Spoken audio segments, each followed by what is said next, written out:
Hi guys, so ngayon habang naglalakad tayo, so yung may nadaanan tayo dito guys, so Pares sa Santa Mesa guys, malapit sa SM. Ayan siya, pinaka-landmark siya guys, Sogo, baba, ayan. So mukhang masarap dito guys, so Kabayan, Pares guys, mukhang masarap naman siya, ayan guys, so landmark yun guys sa Sogo sa Tamesa guys, yan, no? Napakasarap, no? Dami kumakain, no? Ayun, no?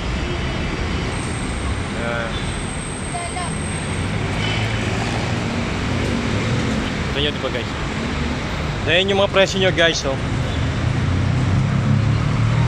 Kuya Wani, Kabayan, Pares, Goto, Batangas, no? Ayan.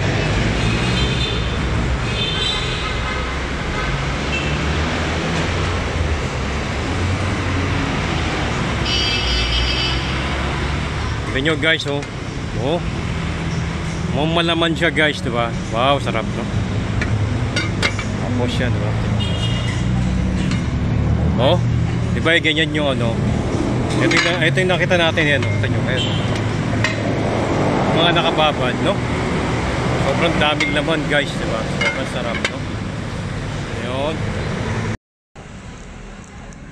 Okay guys, so yun, at kumain tayo sa Pares. Dito yan lang sa gilid ng Santa Mesa, SM Santa Mesa, no? Titikman natin guys yung lechon Pares nila. Ito, sarap. Wow, sarap. Tara, tignan natin, no? Lechon Pares guys, 70 pesos, no? Sarap guys.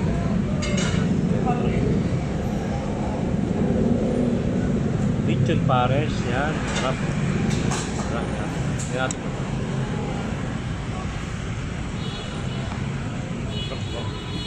Sarap. Sarap talaga. Oo, grabe.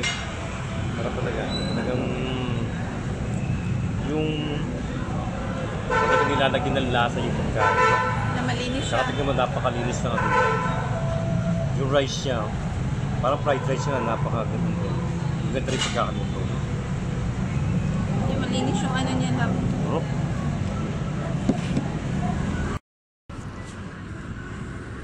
Guys, ito yung lechon Pares niya, diba? Kita mo, ang daming laman, diba? 70 pesos lang yan guys, ang daming laman, no? Kita nyo. Ayan, no? Dami, no? Sarap. Pag ang daming laman, di pa overload to, lechon Pares lang to. 70 pesos guys, okay?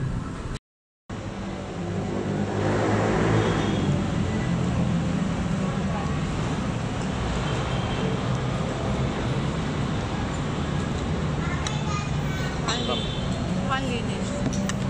Oh? Napakalinis. Sobra.